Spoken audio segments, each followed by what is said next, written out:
Chers amis, Moadim Lesimcha, Chag Sameach. Alors à la fin de la fête de Sukkot, Zman Simchatenu, n'est-ce pas, on sait que la fête de Sukkot, eh bien c'est la semaine la plus propice de l'année pour accéder, pour arriver à la Simcha, à la joie.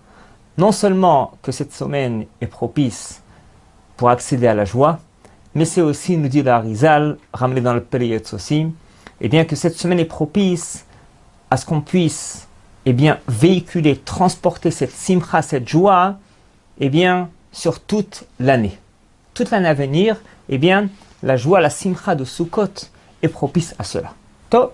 Alors cette simcha, cette joie, en effet, qui est peut-être un mot magique qu'on cherche dans le monde entier, dans tous les pays, dans tous les endroits, les êtres humains aspirent à la simcha, à la joie. Alors on va dire quelques mots là-dessus. Bezat Hashem, selon la Hashkafa, la conception de notre Torah Hakdosha. Tout d'abord, bien savoir que la simcha, la joie, c'est quelque chose de très très positif d'après la Torah. Non seulement positif, mais impératif. Impératif, obligatoire, exigé. Dans toutes les mitzvot, l'étude de la Torah, la tfila, dans la vie quotidienne de tous les jours, dans les moindres détails de la vie. Alors tout d'abord, eh bien, pour expliquer cette notion à l'origine, à la base, à la source, eh bien, notre neshama, l'âme qui habite notre corps. Cette neshama, nous dévoile nos sages, eh bien, elle provient d'un monde céleste, sur lequel il est écrit « Oz vechelva bimkomo », c'est-à-dire, il y a une certaine puissance infinie, ainsi qu'une joie infinie dans la demeure divine, la demeure d'Hachem. La Neshama, Neshama Kdosha, qui provient de ce qu'on appelle Kisa Kavod, le trône céleste. Et bien cette Neshama provient d'un monde céleste dans lequel règne constamment, en permanence, une joie intense, une gaieté intense. C'est pourquoi notre Neshama aussi, même lorsqu'elle est introduite dans un corps humain, elle va continuer, eh bien consciemment, inconsciemment, à chercher à accéder à cette simcha extraordinaire. Elle va chercher par tous les moyens. C'est pourquoi dans le monde entier, eh bien on cherche la joie, à s'épanouir. On cherche, comme on dit, à kiffer. Évidemment, lorsque on est mal dirigé, lorsque on va mal gérer notre choix, eh bien, l'être humain va se laisser aller à n'importe quelle joie passagère et provisoire. Joie passagère parce que c'est uniquement un plaisir corporel qui va durer quelques instants, quelques heures, et de nouveau, eh bien, la personne va chercher, eh bien, inconsciemment, cette joie, cette façon de s'épanouir. Mais évidemment, notre Torah nous recommande, la joie, la simcha réelle, doit absolument être liée à une harmonie entre le corps et l'âme, à un épanouissement moral et spirituel. Et c'est pourquoi d'ailleurs, remarquez, chers amis, eh bien que cette semaine si propice à la simcha, à la joie, vient tout de suite après Yom Kippourim. Pourquoi? Puisqu'en effet, Yom Kippour, on a été pardonné de nos fautes, de toutes nos fautes, de la majorité de nos fautes, en quantité, en qualité. En effet, disent nos sages, il faut avoir une émouna parfaite, que réellement on a été pardonné. Même si ce n'est pas à 100%, mais tout le monde a réalisé quelque chose d'extraordinaire, de sublime, pendant Rosh Hashanah et Yom Kippourim. On est un être humain différent. On est libéré de beaucoup de fautes, de ces boulets qu'on traîne pendant longtemps. On a été libéré en Yom Kippourim. Et c'est là précisément qu'on peut arriver à une joie réelle, un épanouissement de l'âme dans ce corps, une harmonie entre le corps et l'âme, un épanouissement de l'être humain. Tov. Cependant, la question se pose, eh bien, on sait bien qu'à part la simcha de Sukkot, on a aussi une journée dans la fête de Sukkot qui nous paraît complexe. Aujourd'hui, Hoshana Rabbah. Tov. Hoshana Rabbah, c'est une journée qui fait partie de Sukkot. On dit Zman Simchatenu. En parallèle, c'est aussi appelé, n'est-ce pas, une journée de din, de jugement. On sait bien qu'il y a 3 jugements, à Rosh Hashanah, à Kippour, à Rosh Hashanah Rabbah. À Rosh Hashanah, eh bien, on est inscrit. À Yom Kippourim, on est signé. À Rosh Hashanah Rabbah, qu'est-ce qui se passe? Pourquoi est-ce qu'il faut encore un 3e jugement?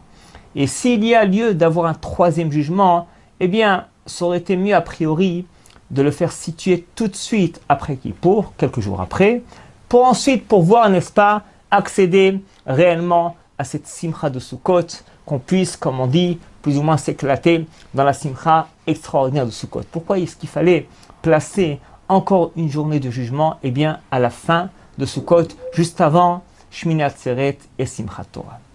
Eh bien, la réponse est donnée par notre maître Rav Shlomo Wolbe, rédacteur de Aleshur. Il nous dit quelque chose d'extraordinaire. C'est que, vous savez, à Rosh Hashanah et Kippour, on fait tchouva, surtout à Yom Kippour, on fait tchouva. Mais bien souvent, hein, on oublie un élément essentiel dans la tchouva. On fait la tchouva pour d'averot. C'est vrai, c'est beau, c'est extraordinaire, il faut le faire, c'est impératif, du fond du cœur. Top. À part ça, il ne faut pas oublier qu'on doit faire tchouva parce qu'on a fait des mitzvot sans simcha, sans joie. Faire une mitzvah sans joie, c'est un grave problème dans la Torah. En effet, on a vu dans Parashat Kitavo, Tachat asher lo avata et Hashem Elokecha besimcha uvtuv levav merov kol. La Torah nous reproche de façon très sévère, eh bien, d'avoir servi Hashem, mais sans vraiment une simcha, une joie réelle, sans s'épanouir, sans cette harmonie extraordinaire à laquelle l'homme peut accéder s'il voudrait réellement, eh bien, au travers de la mitzvah, de l'étude de la Torah, de la tefila. La mitzvah, dans la simcha, c'est quelque chose d'impératif. La joie dans la simcha, la joie dans la mitzvah, c'est pas uniquement une couronne, un rajout à la mitzvah. C'est une notion essentielle dans la mitzvah. Pourquoi? Parce que quelqu'un qui fait la mitzvah par contrainte, parce qu'il est obligé, par habitude, par routine, sans savoir réellement pourquoi est-ce qu'il l'a fait. C'est pas réellement sa volonté, c'est pas réellement ce qu'il désirait. Évidemment, sa mitzvah, elle est amoindrie. Comme dit Orchot Tzadikim, dans Shala Simcha, une mitzvah accomplie dans la joie, elle vaut 1000 fois plus qu'une mitzvah alors que c'est une contrainte ou alors c'est par la routine, l'habitude. Ah, c'est l'importance de la mitzvah. Deuxièmement, eh bien, la joie va démontrer eh bien, qu'en fait, nous avons une volonté intense et intérieure de réaliser ce que Hachem nous demande. On va fusionner avec la mitzvah qu'Hachem nous a donnée. C'est pourquoi que la simcha est si importante dans la joie, dans la mitzvah. Il nous dit le Rav Wolbe, eh bien que on doit faire tchouva à Yom Kippourim parce que, eh bien, on a accompli beaucoup de mitzvot sans joie. Il peut arriver que la majorité de nos mitzvot sont accomplis sans joie. Deuxièmement, des fois, on peut lâcher une faute à Yom Kippourim. On a fait tchouva, on a regretté, on a pris la ferme résolution de plus commettre cette faute. C'est bien, c'est extraordinaire. C'est une dimension très élevée. Cependant, il peut arriver qu'on regrette la vera. Ah bon, on a arrêté parce que c'est interdit, on a mauvaise conscience, mais c'est dommage. J'aurais voulu kiffer même dans la vera, même dans ce que la Torah m'interdit. Là, il y a un problème. Là, un problème, c'est-à-dire que cette tchouva, qui est une tchouva, c'est vrai, mais elle est encore imparfaite. La vraie tchouva, c'est lorsqu'on est content de faire la mitzvah et de lâcher, d'abandonner la vera. C'est pourquoi la fête de Sukkot, elle vient s'interposer, s'intercaler, eh bien, entre Yom Kippourim et Rosh Hashanah Rabbah. Parce qu'en effet, il y a encore un 3e jugement. Je ne dirais pas que c'est pour nous tester, mais c'est plutôt pour nous aider à nous élever dans l'accomplissement des mitzvot dans la joie. C'est pourquoi Hachem nous dit, eh bien, quitte ta maison, ta demeure, va habiter dans une cabane qui est branlante, sous la pluie, sous les temps mauvais. Tu vas ainsi renforcer eh bien, ta émouna, ton bitachon, ta confiance en Hachem, et tu vas te réjouir de la fête de Sukkot. te réjouir, n'est-ce pas, du repas de Yom Tov et de Shabbat dans la Souka. Te réjouir que tu as été libéré de tout ce fardeau qui sont appelés les avérotes, les vices, les défauts qu'on a abandonnés en Yom Kippourim, même si on n'a pas réellement abandonné à 100%, même si, mais cependant, n'est-ce pas, on a exprimé une réelle volonté envers Hachem, eh bien qu'on veut lâcher la Avera, qu'on veut être nickel à 100%, que notre désir réel profond, eh bien c'est Naaseh Venishma, d'accomplir tout ce qu'Hachem nous demande de A à Z, 613 mitzvot à 100%, de façon parfaite dans l'excellence. Et ça, n'est-ce pas, la fête de Sukkot vient nous aider à nous réjouir dans le service divin. Ivdu et Hashem besimcha, à nous réjouir dans le service divin. Et là, n'est-ce pas, il y a un troisième jugement au Hoshana Rabbah qui vient encore une fois consigner, eh bien, notre jugement favorable qui s'est déjà réalisé à Yom Kippourim. Encore une fois de plus, des fois on peut même rajouter, on peut progresser, avancer à Hoshana Rabbah. Parce qu'on s'est réjoui dans la mitzvah, dans la simcha, dans la souka, dans la tfila, avec le lulav, simchat Yom Tov. Et c'est là, n'est-ce pas, où Hachem va nous juger, encore une fois, de façon encore plus favorable. Parce que, eh bien, on a imprégné cette joie intense, cette simcha, dans notre vie quotidienne, dans la Torah, les mitzvot et la tfila.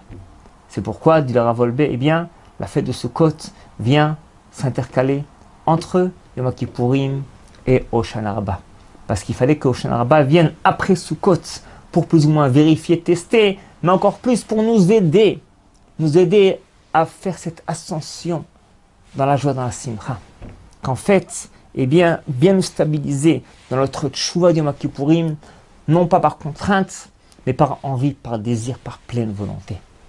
Et c'est là, n'est-ce pas, où bien cette volonté va être couronnée le jour de Hoshana Rabbah par une signature, eh bien, totale et éternelle, eh bien que on est rattaché à la mitzvah. Non par contrainte, non par habitude, mais dans la joie, on va ainsi fusionner avec cette mitzvah extraordinaire. À noter entre parenthèses, dit le Gaon de Vilna, il y a quelques mitzvot, eh bien, dans lesquels l'homme pénètre entièrement. Tout son corps pénètre dans la mitzvah. La mitzvah, on fait avec un membre, n'est-ce pas? Avec les mains, avec la bouche, l'étude de la Torah, la tfila, la matzah, le lulav, le shofar. Eh bien, il y a deux mitzvot que le corps humain y pénètre totalement dans la mitzvah. L'une d'elles, c'est la mitzvah de Souka. On rentre entièrement dans la Souka. La seconde, eh bien, c'est Yishuv Aretz Israël, habiter la terre sainte d'Israël. On peut rajouter aussi, troisième mitzvah dans ce même ordre d'idée, eh bien, c'est le mikvé, où la personne, eh bien, rentre entièrement dans le mikvé.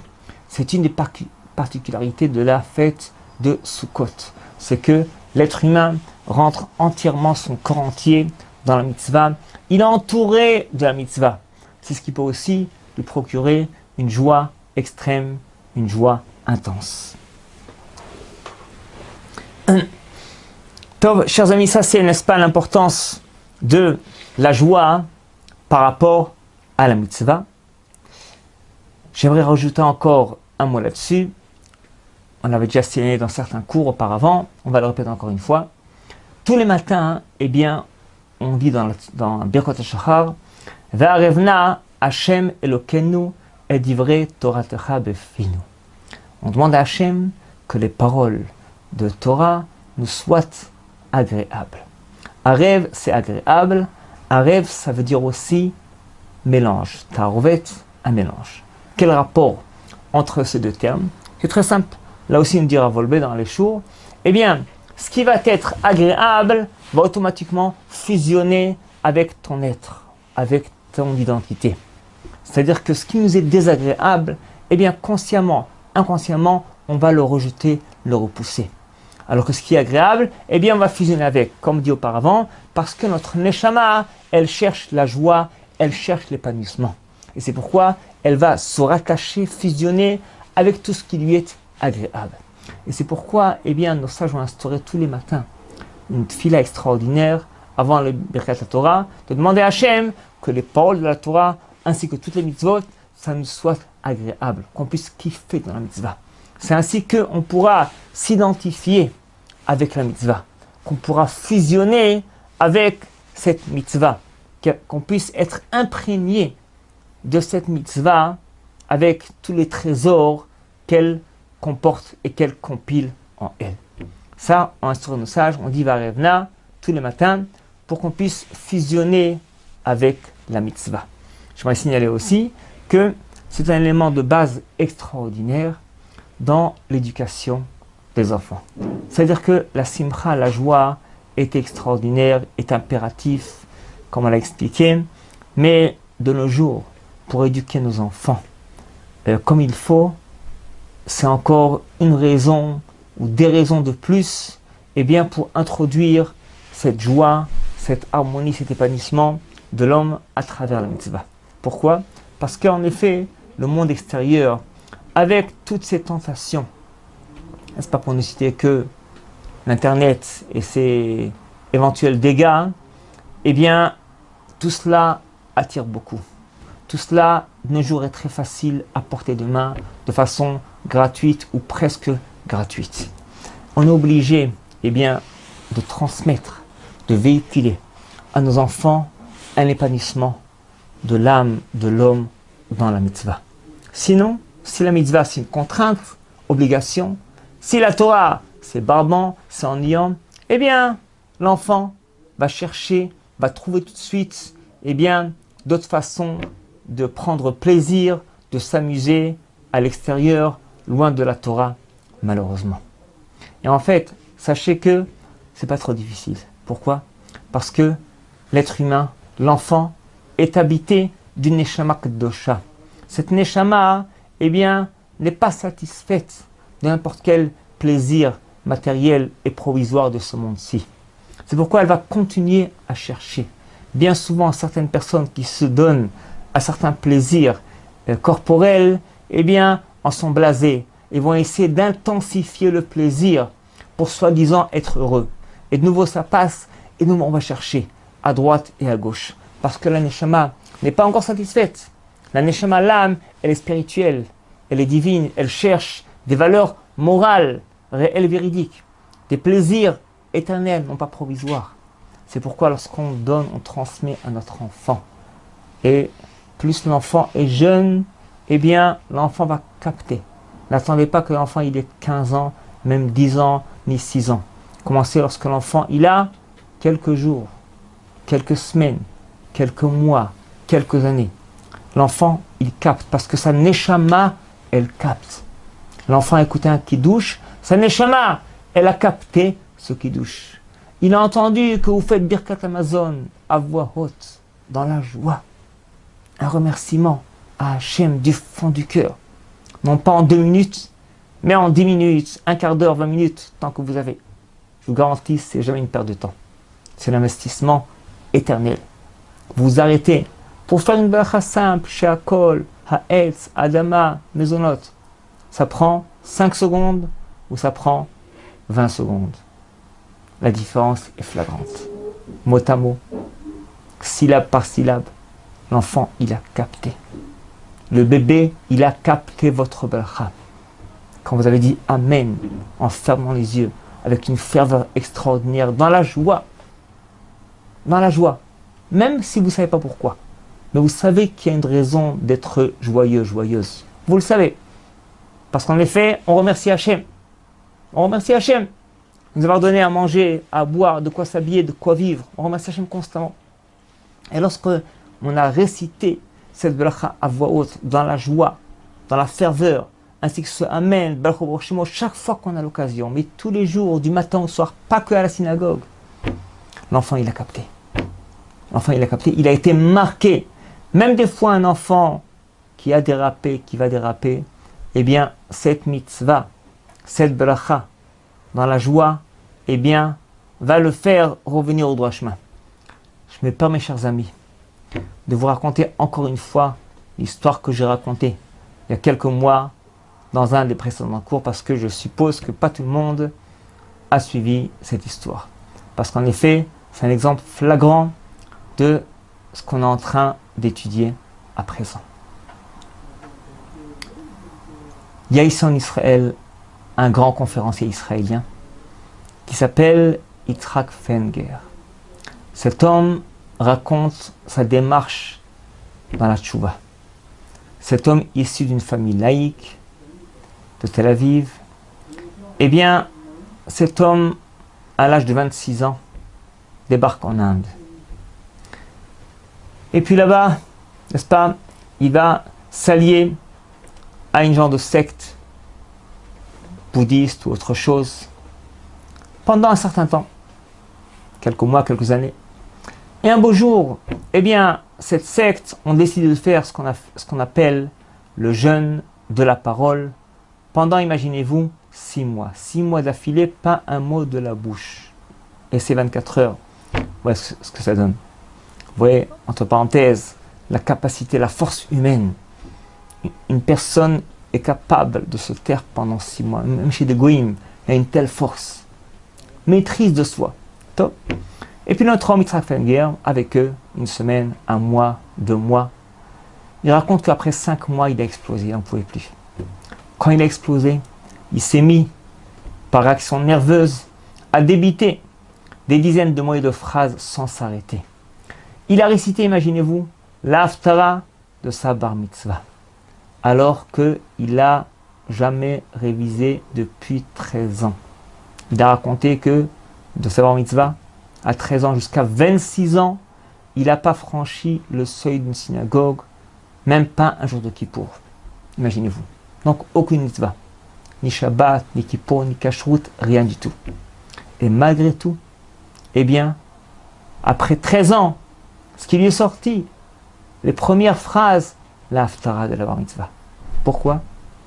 Parce qu'en fait, par hasard, ou Minashamayim, eh bien son père, bien qu'étant laïque, l'avait envoyé chez un rave qui avait su lui enseigner, lui transmettre cette Haftara.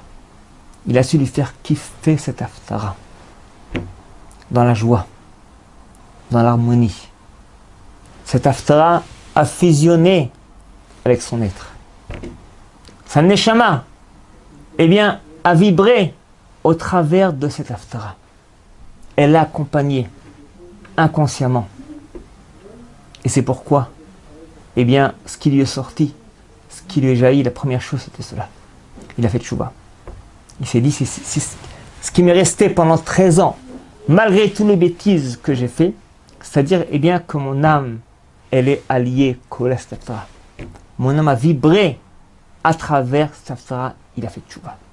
Vous voyez ce qu'on peut transmettre à un enfant comme trésor. La joie, la simcha.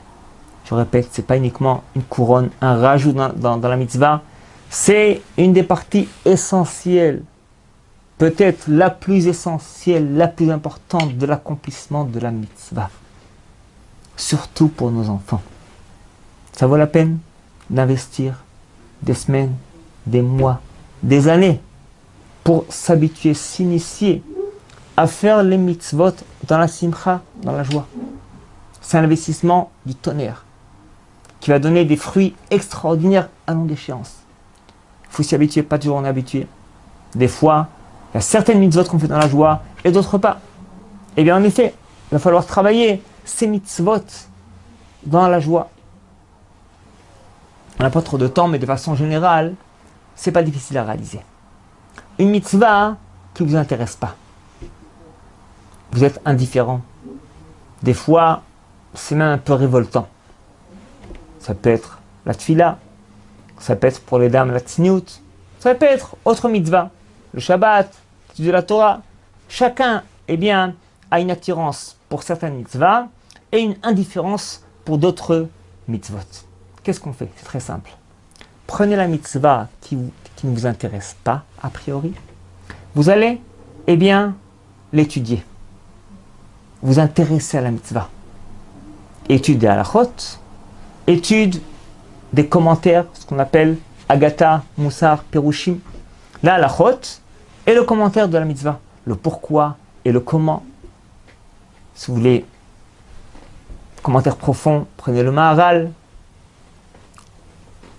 prenez Rav Dessler, Mirtam Eliyahu traduit en français, prenez d'autres ouvrages qui parlent, qui traitent de la mitzvah pendant quelques mois. Vous allez comme faire une thèse sur la mitzvah.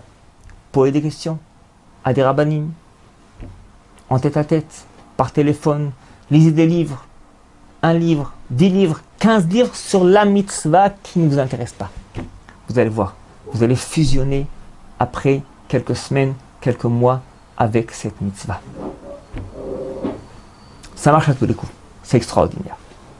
Donc, encore un mot que je voudrais vous dire, chers amis, pendant ces jours de Simcha, c'est que la joie, la Simcha, eh bien en effet, Hachem nous demande de la voir pas uniquement au travers et par rapport aux mitzvot, mais aussi par rapport à la vie quotidienne de tous les jours. Même par rapport aux péripéties de la vie quotidienne, de la vie ordinaire, eh bien il y a aussi en effet un travail divin qui doit se réaliser au travers, au sein de la mitzvah. Encore un dernier mot. Sachez, chers amis, que la simcha, la joie, c'est une ségoula. C'est une potion magique. C'est-à-dire, nous dit le Zohar Kadosh, eh bien, une joie va entraîner, va déclencher une autre joie. Comme une plainte va engendrer une autre galère, un autre problème. Une joie va engendrer une autre joie. Dans la mitzvah, dans la vie quotidienne, même pour une perturbation de la vie. Lorsqu'une personne va être dans la joie, va remercier Hachem dans tous les cas, ça va déclencher une autre bonne nouvelle. Qu'est-ce que dit le verset? Hachem tzilecha. Hachem est ton ombre. Si tu souris, Hachem sourit. Si tu rayonnes, Hachem rayonne envers toi. Ça, n'est-ce pas, chers amis Rabotai, c'est un des messages essentiels de la fête de Sukkot. Cette joie est un bagage, un trésor extraordinaire qu'on doit transporter, véhiculer. C'est pas une joie qui est provisoire, c'est pas une joie qui est juste une euphorie qui va disparaître après Sukkot, pas du tout. C'est un travail, c'est un programme divin d'une année entière. C'est-à-dire qu'il convient, pendant Sukkot, surtout à Hoshana Rabbah, de prendre la ferme décision, résolution, eh bien, de réaliser une tchouva extraordinaire aujourd'hui par rapport aux mitzvot. De dorénavant, de faire le mitzvot dans la joie. Si on peut le faire, si on n'arrive pas à le faire, de faire un programme qui puisse nous amener en quelques semaines, quelques mois, eh bien, à métamorphoser notre mitzvah, que cette mitzvah soit réellement réalisée dans la joie, une joie intense du fond du cœur et véridique. Et ainsi Hachem pourra nous bénir par toujours, n'est-ce pas, des smachot, une simcha réelle, et surtout par la Géoula, qui est appelée, n'est-ce pas, simchat olam al rosham, une joie éternelle, la Géoula qu'on attend, très proche, amen, kinyatzon. Kol tuv, chag sameach, moadim le simcha.